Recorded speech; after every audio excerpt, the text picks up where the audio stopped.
Good evening, and welcome to Boring Books for Bedtime. I hope tonight's installment provides all the boredom your busy brain needs to quiet down and let you get some sleep for once. So lie back, adjust your volume, take a nice deep breath, and off we go.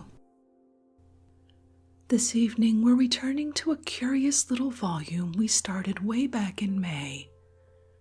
The Coming of the Fairies by Sir Arthur Conan Doyle, author of The New Revelation, The Vital Message, and Wanderings of a Spiritualist, illustrated from photographs, published by the George H. Doran Company, New York, copyright 1921 and 1922. Let's pick up right where we left off, in the middle of Chapter 2, the first published account in The Strand, Christmas number 1920. I will now make a few comments upon the two pictures, which I have studied long and earnestly with a high-power lens. One fact of interest is this presence of a double pipe, the very sort which the ancients associated with fauns and naiads in each picture. But if pipes, why not everything else? Does it not suggest a complete range of utensils and instruments for their own life? Their clothing is substantial enough. It seems to me that with fuller knowledge and with fresh means of vision, these people are destined to become just as solid and real as the Eskimo. There is an ornamental rim to the pipe of the elves, which shows that the graces of art are not unknown among them. And what joy is in the complete abandon of their little graceful figures as they let themselves go in the dance. They may have their shadows and trials as we have, but at least there is a great gladness manifest in this demonstration of their life. A second general observation is that the elves are a compound of the human and the butterfly, while the gnome has more of the moth. This may be merely the result of underexposure of the negative and dullness of the weather. Perhaps the little gnome is really of the same tribe, but represents an elderly male, while the elves are romping young women. Most observers of fairy life have reported, however, that there are separate species, varying very much in size, appearance, and locality. The wood fairy, the water fairy, the fairy of the plains, etc. Can these be thought forms? The fact that they are so like our conventional idea of fairies is in favor of the idea. But if they move rapidly, have musical instruments, and so forth, then it is impossible to talk of thought forms, a term which suggests something vague and intangible. In a sense, we are all thought forms, since we can only be perceived through the senses. But these little figures would seem to have an objective reality, as we have ourselves, even if their vibrations should prove to be such that it takes either psychic power or a sensitive plate to record them. If they are conventional, it may be that fairies have really been seen in every generation, and so some correct description of them has been retained. There is one point of Mr. Gardner's investigation which should be mentioned. It had come to our knowledge that Iris could draw, and had actually at one time done some designs for a jeweler. This naturally demanded caution, though the girl's own frank nature is, I understand, a sufficient guarantee for those who know her. Mr. Gardner, however, tested her powers of drawing, and found that, while she could do landscapes cleverly, the fairy figures which she had attempted in imitation of those she had seen were entirely uninspired, and bore no possible resemblance to those in the photograph. Another point which may be commended to the careful critic with a strong lens is that the apparent penciled face at the side of the figure on the right is really only the edge of her hair, and not, as might appear, a drawn profile. I must confess that after months of thought, I am unable to get the true bearings of this event. One or two consequences are obvious. The experiences of children will be taken more seriously. Cameras will be forthcoming. Other well-authenticated cases will come along. These little folk, who appear to be our neighbors, with only some small difference of vibration to separate us, will become familiar. The thought of them, even when unseen, will add a charm to every brook and valley, and give romantic interest to every country walk. The recognition of their existence will jolt the material 20th century mind out of its heavy ruts in the mud, and will make it admit that there is a glamour and a mystery to life. Having discovered this, the world will not find it so difficult to accept that spiritual message supported by physical facts which has already been so convincingly put before it.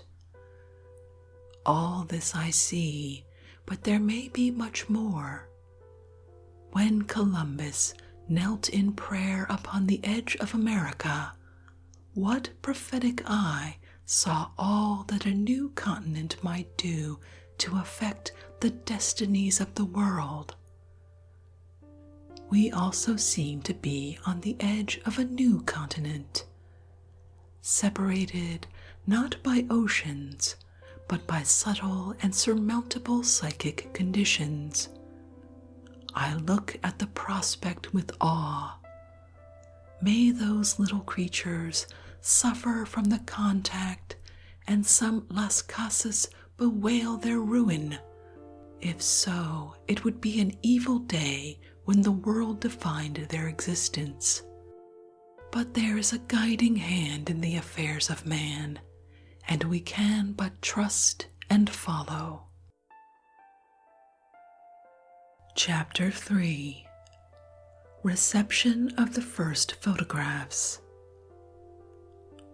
Though I was out of England at the time, I was able, even in Australia, to realize that the appearance of the first photographs in the Strand magazine had caused very great interest. The press comments were as a rule cautious, but not unsympathetic. The old cry of fake was less conspicuous than I had expected. But for some years, the press has been slowly widening its views upon psychic matters, and is not so inclined as of old to attribute every new manifestation to fraud. Some of the Yorkshire papers had made elaborate inquiries, and I am told that photographers for a considerable radius from the house were cross-questioned to find if they were accomplices. Truth, which is obsessed by the idea that the whole spiritualistic movement and everything connected with it is one huge, senseless conspiracy to deceive, concocted by knaves and accepted by fools, had the usual contemptuous and contemptible articles. which ended by a prayer to Elsie that she should finish her fun and let the public know how it really was done.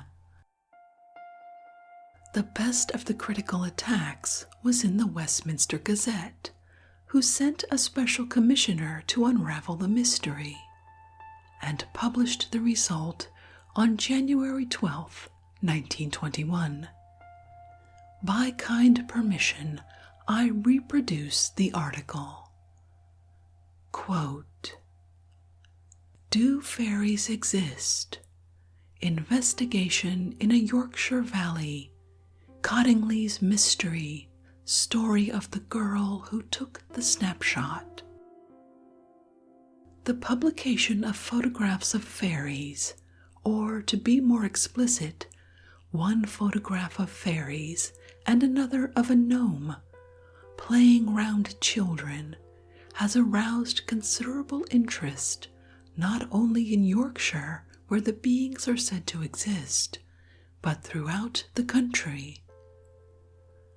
The story, mysterious as it was when first told, became even more enigmatical by reason of the fact that Sir Arthur Conan Doyle made use of fictitious names in his narrative in the Strand magazine, in order, as he says, to prevent the lives of the people concerned being interrupted by callers and correspondence. That he has failed to do. I am afraid Sir Conan does not know Yorkshire people, particularly those of the Dales, because any attempt to hide identity immediately arouses their suspicions, if it does not go so far as to condemn the writer for his lack of frankness. It is not surprising, therefore, that his story is accepted with reserve. Each person to whom I spoke of the subject during my brief sojourn in Yorkshire dismissed the matter curtly as being untrue. It has been the principal topic of conversation for weeks, mainly because identity had been discovered. My mission to Yorkshire was to secure evidence, if possible, which would prove or disprove the claim that fairies existed. I frankly confess that I failed. The particular fairyland is a picturesque little spot off the beaten track, 2 or 3 miles from Bingley. Here is a small village called Cottingley, almost hidden in a break in the upland, through which tumbles a tiny stream known as Cottingley Beck, on its way to the Aire less than a mile away. The heroine of Sir Conan Doyle's story is Miss Elsie Wright, who resides with her parents at 31 Linwood Terrace. The little stream runs past the back of the house, and the photographs were taken not more than 100 yards away. When Miss Wright made the acquaintance of the fairies, she was accompanied by her cousin, Frances Griffiths, who resides at Dean Road, Scarborough. One photograph, taken by Miss Wright in the summer of 1917, when she was 16, shows her cousin, then a child of 10, with a group of 4 fairies dancing in the air before her.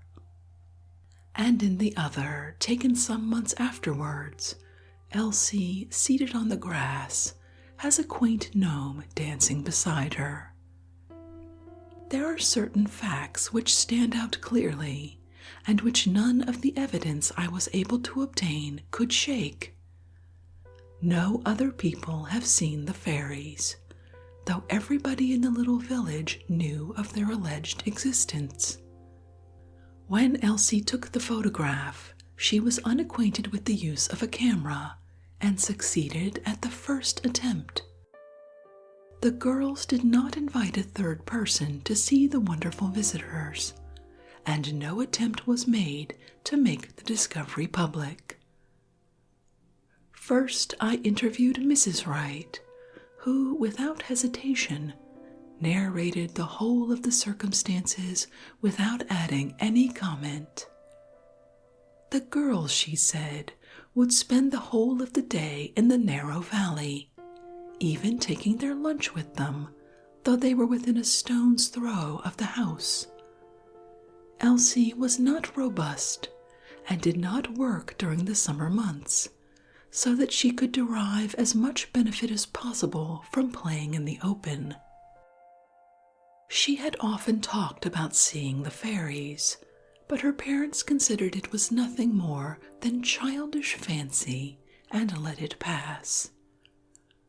Mr. Wright came into possession of a small camera in 1917, and one Saturday afternoon yielded to the persistent entreaties of his daughter and allowed her to take it out. He placed one plate in position and explained to her how to take a snap. The children went away in high glee and returned in less than an hour, requesting Mr. Wright to develop the plate. While this was being done, Elsie noticed that the fairies were beginning to show, and exclaimed in an excited tone to her cousin, "Oh, Frances, the fairies are on the plate." The second photograph was equally successful, and a few prints from each plate were given to friends as curiosities about a year ago. They evidently attracted little notice until one was shown to some of the delegates at a Theosophical Congress in Harrogate last summer. Mrs. Wright certainly gave me the impression that she had no desire to keep anything back, and answered my questions quite frankly. She told me that Elsie had always been a truthful girl, and there were neighbors who accepted the story of the fairies simply on the strength of their knowledge of her. I asked about Elsie's career, and her mother said that after she left school, she worked a few months for a photographer in Manningham Lane, Bradford, but did not care for running errands most of the day. The only other work she did there was spotting. Neither occupation was likely to teach a 14-year-old girl how to fake a plate. From there she went to a jeweler's shop, but her stay there was not prolonged. For many months immediately prior to taking the first photograph, she was at home and did not associate with anyone who possessed a camera. At that time, her father knew little of photography, only what he had picked up by dodging about with the camera, as he put it, and any suggestion that he had faked the plate must be dismissed. When he came home from the neighboring mill and was told the nature of my errand, he said he was fed up with the whole business and had nothing else to tell. However, he detailed the story I had already heard from his wife, agreeing in every particular, and Elsie's account, given to me in Bradford, added nothing. Thus I had the information from the 3 members of the family at different times and without variation. The parents confessed they had some difficulty in accepting the photographs as genuine, and even questioned the girls as to how they faked them. The children persisted in their story and denied any act of dishonesty. Then they let it go at that. Even now, their belief in the existence of the fairies is merely an acceptance of the statements of their daughter and her cousin. I ascertained that Elsie was described by her late schoolmaster as being dreamy, and her mother said that anything imaginative appealed to her. As to whether she could have drawn the fairies when she was 16, I am doubtful. Lately, she has taken up watercolor drawing, and her work, which I carefully examined, does not reveal that ability in a marked degree, though she possesses a remarkable knowledge of color for an untrained artist. Sir Arthur Conan Doyle says that at first he was not convinced that the fairies were not thought forms conjured up by the imagination or expectation of the seers. Mr. E. L. Gardner, a member of the executive committee of the Theosophical Society, who made an investigation on the spot and also interviewed all the members of the family, records his opinion that the photographs are genuine.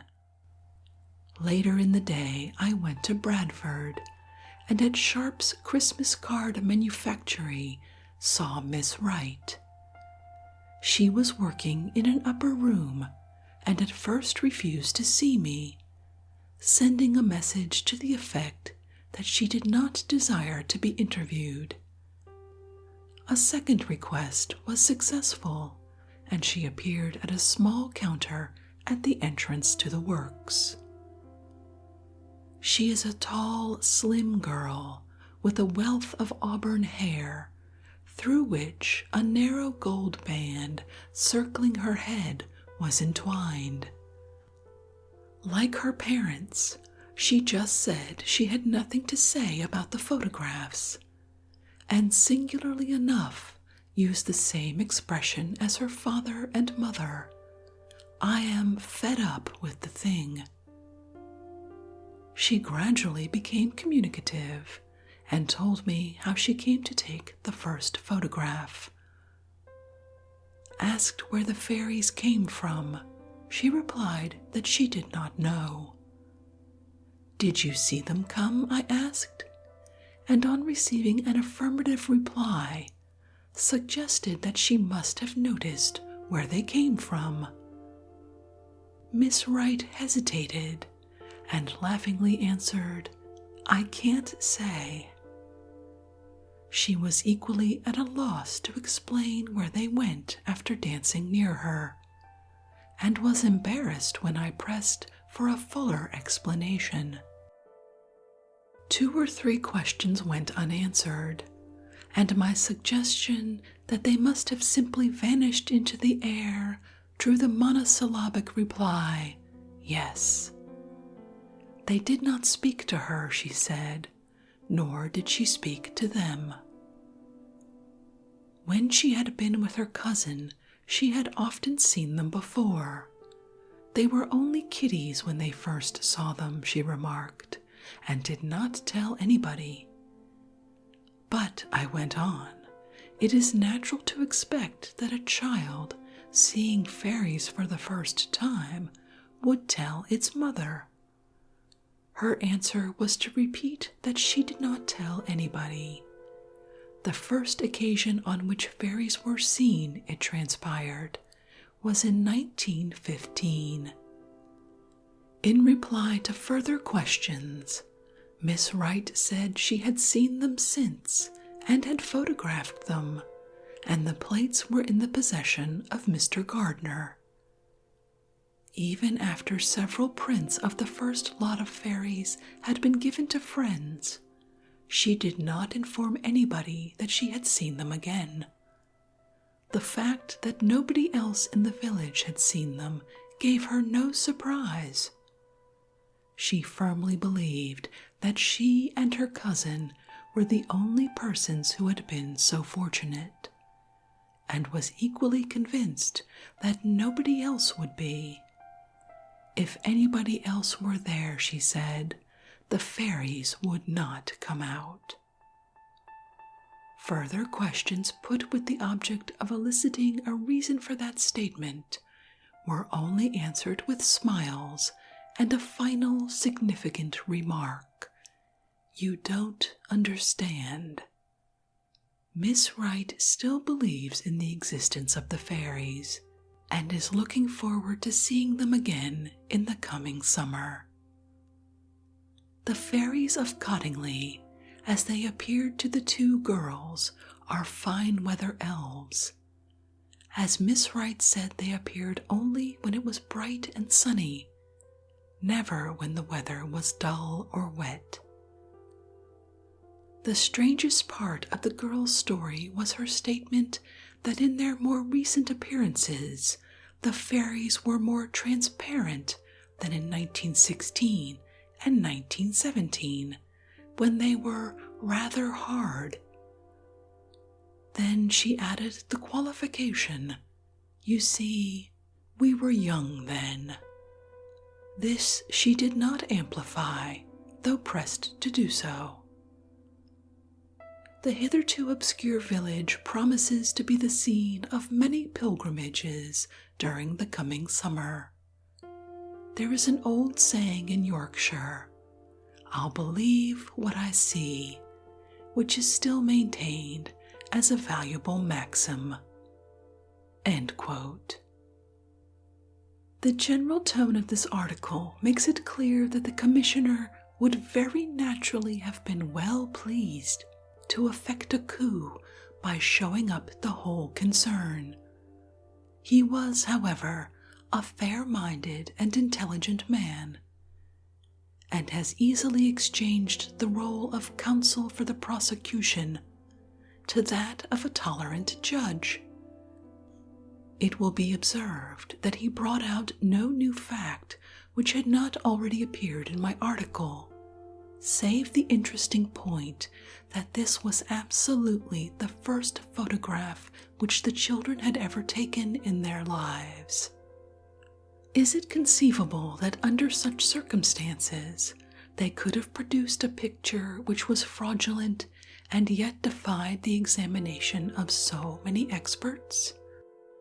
Granting the honesty of the father, which no one has ever impugned, Elsie could only have done it by cut-out images, which must have been of exquisite beauty, of many different models, fashioned and kept without the knowledge of her parents, and capable of giving the impression of motion when carefully examined by an expert. Surely this is a large order. In the Westminster article, it is clear that the writer has not had much acquaintance with psychic research. His surprise that a young girl should not know whence appearances come or whither they go, when they are psychic forms materializing in her own peculiar aura, does not seem reasonable. It is a familiar fact also that psychic phenomena are always more active in warm, sunny weather than in damp or cold. Finally, the girl's remark that the shapes were getting more diaphanous was a very suggestive one, for it is with childhood that certain forms of mediumship are associated, and there is always the tendency that, as the child becomes the woman, and as the mind becomes more sophisticated and commonplace, the phase will pass. The refining process can be observed in the second series of pictures, especially in the little figure which is holding out the flower. We fear that it has now completed itself, and that we shall have no more demonstrations of fairy life from this particular source. One line of attack upon the genuine character of the photographs was the production of a fake, and the argument, "There, you see how good that is, and yet it is an admitted fake. How can you be sure that yours are not also?" The fallacy of this reasoning lay in the fact that these imitations were done by skilled performers, while the originals were by untrained children. It is a repetition of the stale and rotten argument by which the world has been befooled so long, that because a conjurer under his own conditions can imitate certain effects, Therefore, the effects themselves never existed. It must be admitted that some of these attempts were very well done, though none of them passed the scrutiny of Mr. Gardner or myself. The best of them was by a lady photographer connected with the Bradford Institute, Miss Ina Inman, whose production was so good that it caused us for some weeks to regard it with an open mind. There was also a weird but effective arrangement by Judge Docker of Australia. In the case of Miss Inman's elves, clever as they were, there was nothing of the natural grace and freedom of movement which characterized the wonderful Cottingley Fairy group. Among the more remarkable comments in the press was one from Mr. George A. Wade in the London Evening News of December 8, 1920. It told of a curious sequence of events in Yorkshire and ran as follows. Quote, "Are there real fairies in the land today? The question has been raised by Sir Arthur Conan Doyle, and there have been submitted photographs which purport to be those of actual little people. Experiences which have come within my own knowledge may help to throw a little light on this question as to whether there are real fairies, actual elves, and gnomes yet to be met with in the dales of Yorkshire, where the photographs are asserted to have been taken. Whilst spending a day last year with my friend Mr. Halliwell Sutcliffe, the well-known novelist who lives in that district, he told me, to my intense surprise, that he personally knew a schoolmaster not far from his home who had again and again insisted that he had seen, talked with, and had played with real fairies in some meadows not far away. The novelist mentioned this to me as an actual curious fact, for which he himself had no explanation, but he said that the man was one whose education, personality, and character made him worthy of credence, a man not likely to harbor a delusion or to wish to deceive others. Whilst in the same district, I was informed by a man whom I knew to be thoroughly reliable that a young lady living in Skipton had mentioned to him more than once that she often went up to a spot in the Dales, the name of which he gave, to play and dance with the fairies. When he expressed astonishment at the statement, she repeated it and averred that it was really true. In chatting about the matter with my friend Mr. William Riley, the author of Windy Ridge, Netherley, and Jerry and Ben, a writer who knows the Yorkshire moors and dales intimately, Mr. Riley asserted that though he had never seen actual fairies there, yet he knew several trustworthy moorland people whose belief in them was unshakable, and who persisted against all contradiction that they themselves had many times seen pixies at certain favored spots in Upper Airedale and Wharfdale. When some time later an article of mine about these things was published in a Yorkshire newspaper, there came a letter from a lady at a distance, who stated that the account confirmed a strange experience which she had when on holiday in the same dale up above Skipton. She stated that one evening, when walking alone on the higher portion of a slope of the hills, to her intense astonishment, she saw in a meadow close below her fairies and sprites playing and dancing in large numbers. she imagined that she must be dreaming or under some hallucination, so she pinched herself and rubbed her eyes to make sure that she was really awake. Convinced of this, she looked again and still unmistakably saw the little people. She gave a full account of how they played, of the long time she watched them, and how at length they vanished. Without a doubt, she was convinced of the truth of her statement. What can we make of it all? My own mind is open, but it is difficult to believe that so many persons, unknown to one another, should have conspired to state what is false.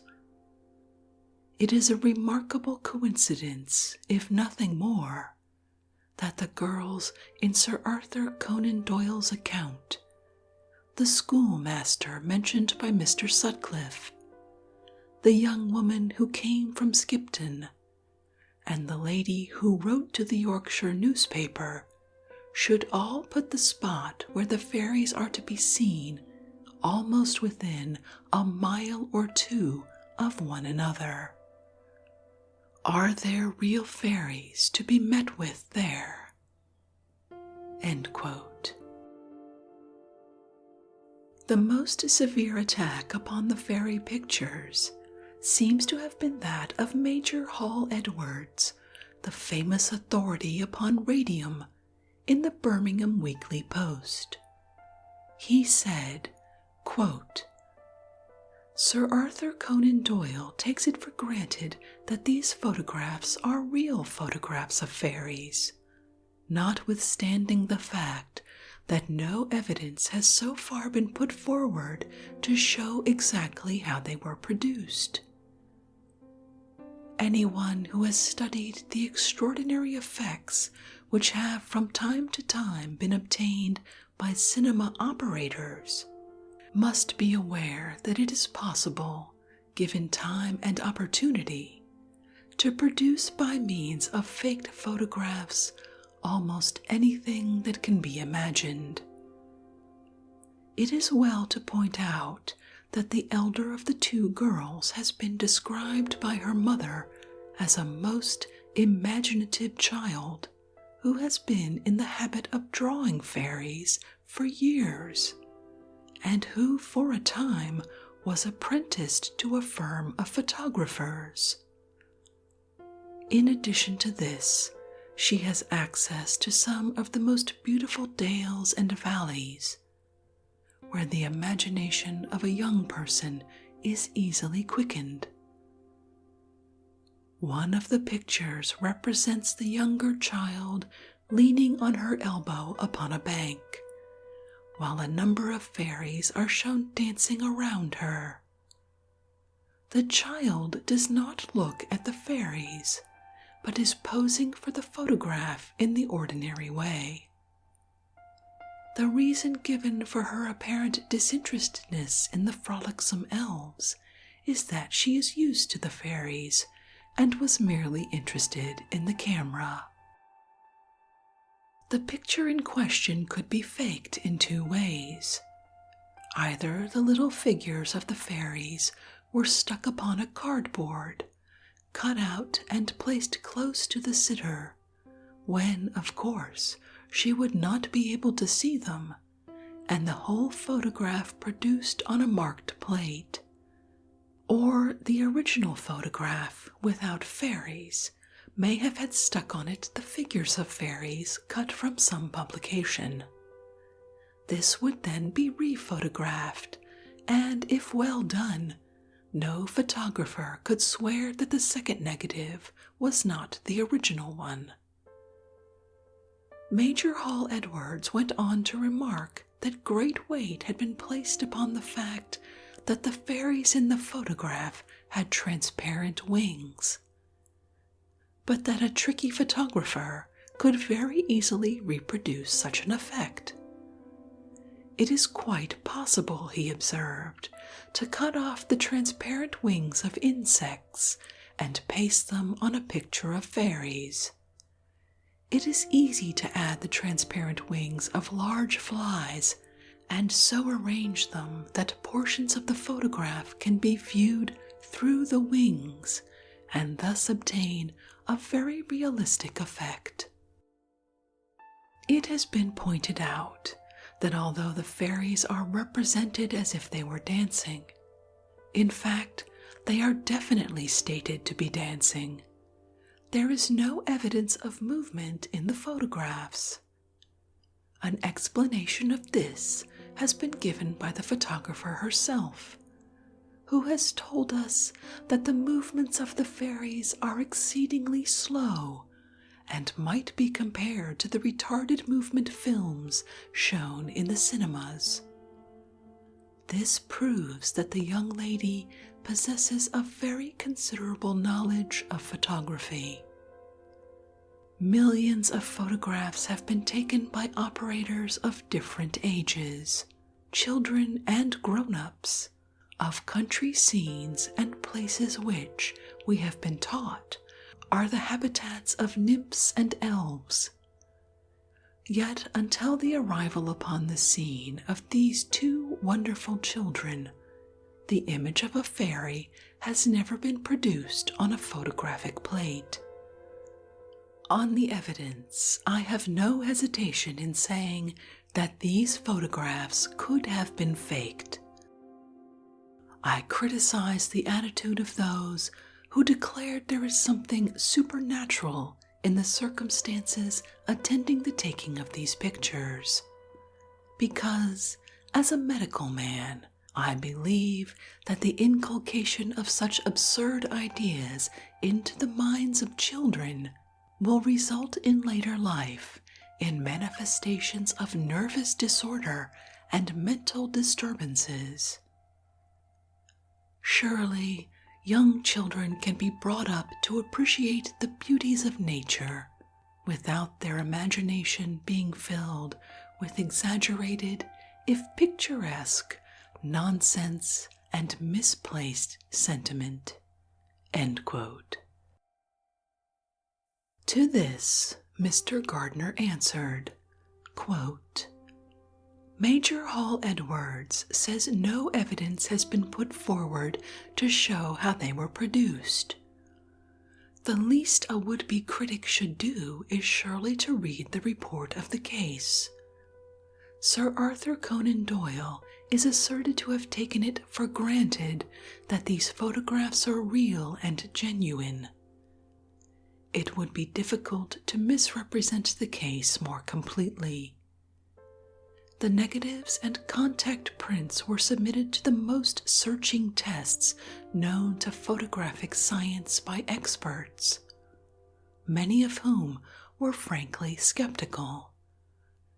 They emerged as being unquestionably single exposure plates, and further, as bearing no evidence whatever in themselves of any trace of the innumerable faking devices known. This did not clear them entirely, for as I have always remarked in my description of the investigation, it is held possible by employing highly artistic and skilled processes to produce similar negatives. Personally, I should very much like to see this attempted seriously. The few that have been done, though very much better than the crude examples Major Hall Edwards submits, break down hopelessly on simple analysis. The case resolved itself at an early stage into the examination of the personal element and the motive for faked work. It was this that occupied us so strenuously, for we fully realized the imperative need of overwhelmingly satisfying proof of personal integrity before accepting the photographs as genuine. This was carried through, and its thoroughness may be estimated by the fact that, notwithstanding the searching nature of the investigation that has followed the publication of the village, names, etc., nothing even modifies my first report. I need hardly point out that the strength of the case lies in its amazing simplicity and the integrity of the family concerned. It is on the photographic plus the personal evidence that the case stands. Into part of the criticism advanced by Major Hall Edwards, it will be kinder perhaps not to enter. Seriously to suggest that a visit to a cinema show and the use of an apt illustration implies a very considerable knowledge of photography is on a par with the supposition that to be employed as an errand girl and help in a shop indicates a high degree of skill in that profession.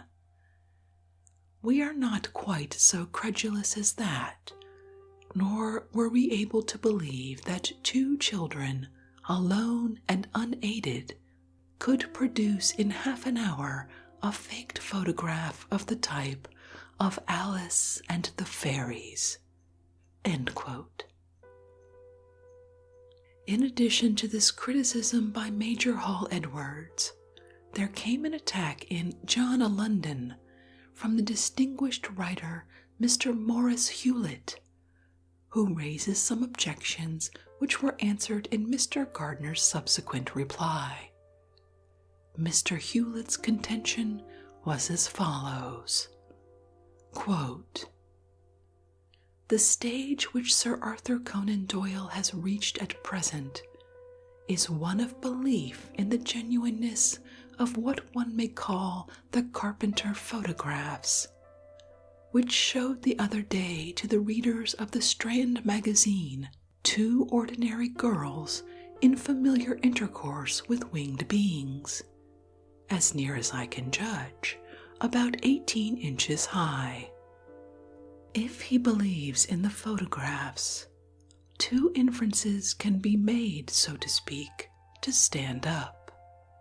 One, that he must believe also in the existence of the beings.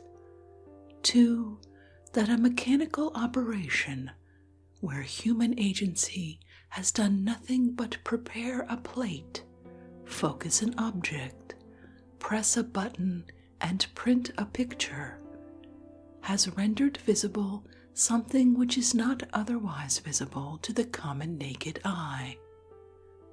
That is really all Sir Arthur has to tell us. He believes the photographs to be genuine. The rest follows. But why does he believe it? Because the young ladies tell him that they are genuine. Alas! Sir Arthur cannot, he tells us, go into Yorkshire himself to cross-examine the young ladies, even if he wishes to cross-examine them, which does not appear. However, he sends in his place a friend, Mr. E. L. Gardner, also of hospitable mind, with settled opinions upon theosophy and kindred subjects, but deficient, it would seem, in logical faculty. Mr. Gardner has himself photographed in the place where the young ladies photographed each other, or thereabouts. No winged beings circled about him, and one wonders why Mr. Gardner, A, was photographed, B, reproduced the photograph in the Strand magazine. The only answer I can find is suggested to me by the appearance of the Virgin and Child to certain shepherds in a peach orchard at Verona. The shepherds told their parish priest that the Virgin Mary had indeed appeared to them on a moonlit night, had accepted a bowl of milk from them, had then picked a peach from one of the trees and eaten it. The priest visited the spot in their company, and in due course picked up a peach stone. That settled it. Obviously, the Madonna had been really there, for here was the peach stone to prove it. I am driven to the conclusion that Mr. Gardner had himself photographed on a particular spot in order to prove the genuineness of former photographs taken there. The argument would run: the photographs were taken on a certain spot, but I have been myself photographed on that spot. Therefore, the photographs were genuine. There is a fallacy lurking, but it is a hospitable fallacy, and luckily it doesn't very much matter. The line to take about a question of the sort is undoubtedly that of least resistance. Which is the harder of belief, that faking of a photograph or the objective existence of winged beings 18 inches high? Undoubtedly, to a plain man, the latter. But assume the former. If such beings exist, if they are occasionally visible, and if a camera is capable of revealing to all the world what is hidden from most people in it, we are not yet able to say that the Carpenter photographs are photographs of such beings. For we, observe, have not seen such beings.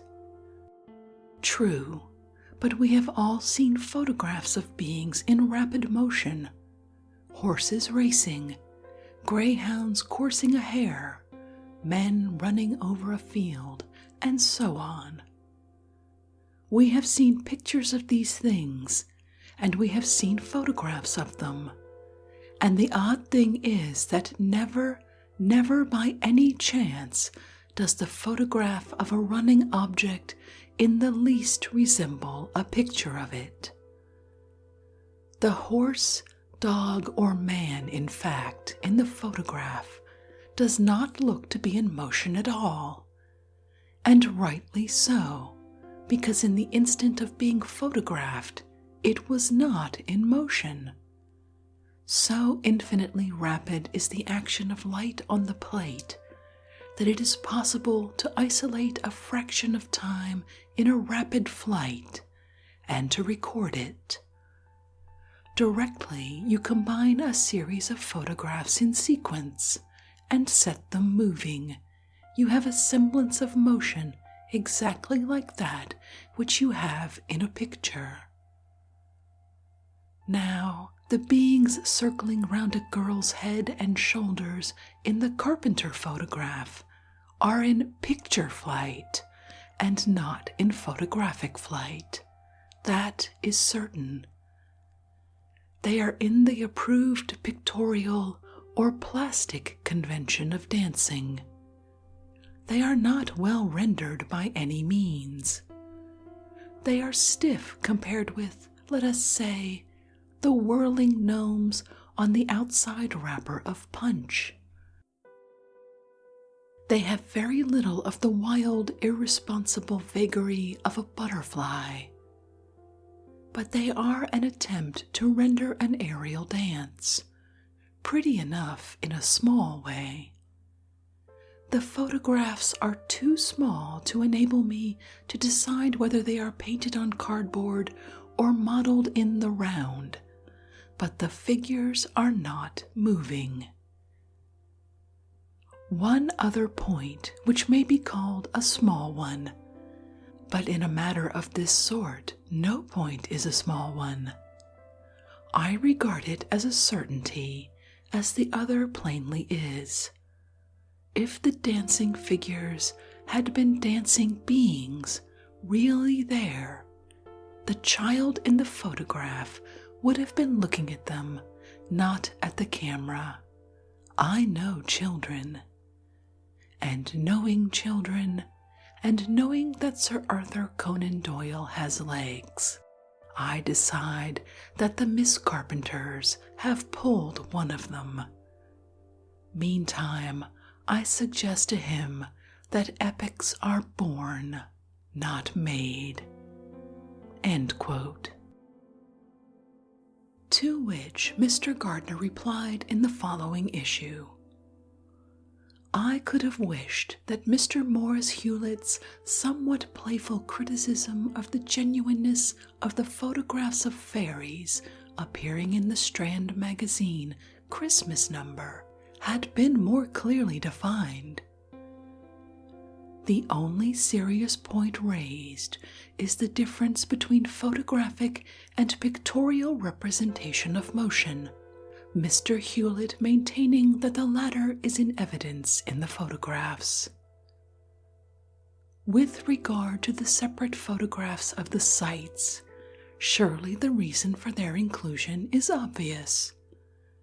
Photographic experts had stated that though the two negatives revealed no trace of any faking process, such as double exposure, painted figures on enlargements rephotographed, set up models in card or other material, still it could not be held to be impossible to obtain the same class of result by very clever studio work. Also, certain points that needed elucidation were the haze above and at the side of the child's head, and the blurred appearance of the waterfall as compared with the clarity of the figures, etc. An inspection of the spots and photographs of their surroundings was surely the only way to clear up some of these.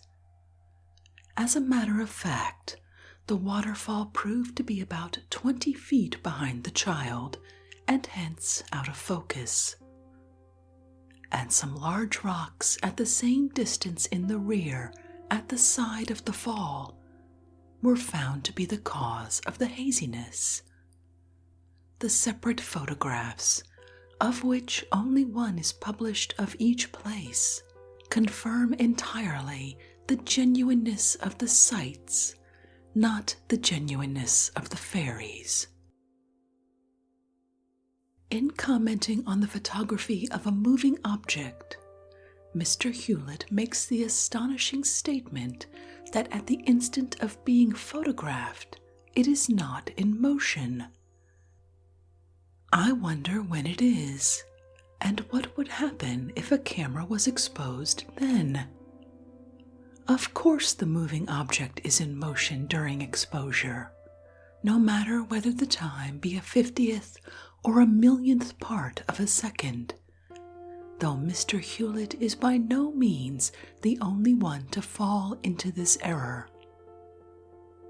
And each of the fairy figures in the negative discloses signs of movement. This was one of the first points determined. I admit at once, of course, that this does not meet the criticism that the fairies display much more grace in action than is to be found in the ordinary snapshot of a moving horse or man. But if we are here dealing with fairies, whose bodies must be presumed to be of a purely ethereal and plastic nature, and not with skeleton-framed mammals at all, is it such a very illogical mind that accepts the exquisite grace therein found as a natural quality that is never absent?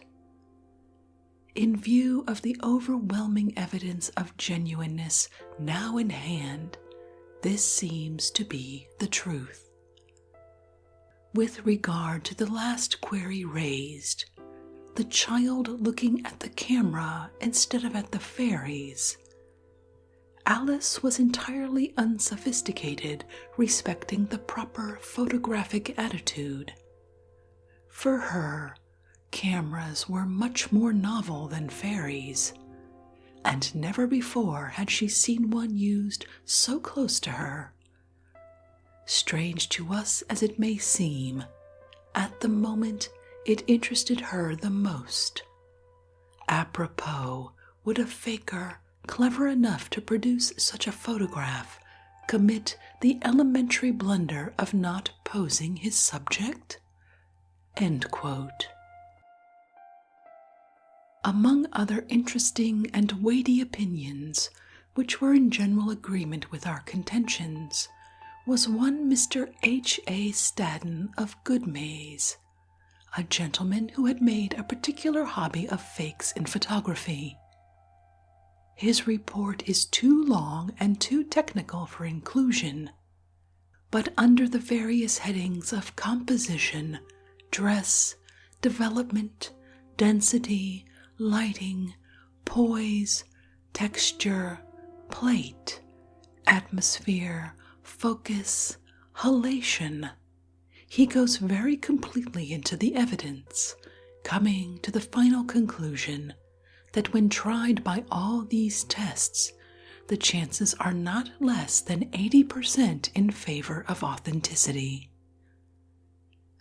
It may be added that in the course of exhibiting these photographs, in the interests of the theosophical bodies with which Mr. Gardner is connected, it has sometimes occurred that the plates have been enormously magnified upon the screen. In one instance at Wakefield, the powerful lantern used threw an exceptionally large picture on a huge sheet. The operator, a very intelligent man who had taken a skeptical attitude, was entirely converted to the truth of the photographs. For, as he pointed out, such an enlargement would show the least trace of a scissors irregularity or of any artificial detail, and would make it absurd to suppose that a dummy figure could remain undetected.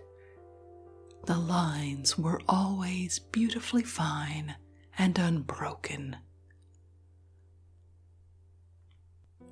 And with that, I think we'll end this evening's reading from The Coming of the Fairies by Sir Arthur Conan Doyle. When next we come back to this work, and I assure you we will, we'll be hearing the observations of a clairvoyant, along with independent theosophical proofs for the existence of fairies. So that's something to look forward to. Hopefully you're no longer awake to hear this, but if you are and you'd like to read this work for yourself and see the photos being discussed, you'll find a link to a free ebook version from Project Gutenberg in the show description. You'll also find a link to our Patreon page, where you can find out about perks exclusive to subscribers, including monthly episodes found nowhere else. If you'd like to connect, or suggest a boring book you'd like to hear read, the best place to catch me is on Twitter at BoringBooksPod. I'd love to hear from you. Thank you so much for joining me this evening. Until our next boring book, good night.